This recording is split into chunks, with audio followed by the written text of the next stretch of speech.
Philippines میں خوفناک زلزلہ، زمین لرز اٹھی، لوگوں میں خوف و ہراس پھیل گیا۔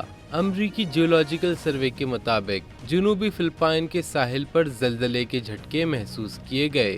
زلزلے کی شدت 6.8 ریکارڈ کی گئی۔ امریکی جیولوجیکل سروے کا بتانا ہے کہ زلزلہ صبح 6:30 بجے منڈاناؤ جزیرے کے مشرق میں واقع بارسلونا گاؤں سے تقریباً 20 کلومیٹر کے فاصلے پر آیا۔ زلزلے کے باعث لوگوں میں خوف و ہراس پھیل گیا اور وہ گھروں سے باہر نکل آئے۔ زلزلہ پیما مرکز کے مطابق زلزلے سے تاحال کسی جانی یا مالی نقصان کی اطلاع موصول نہیں ہوئی۔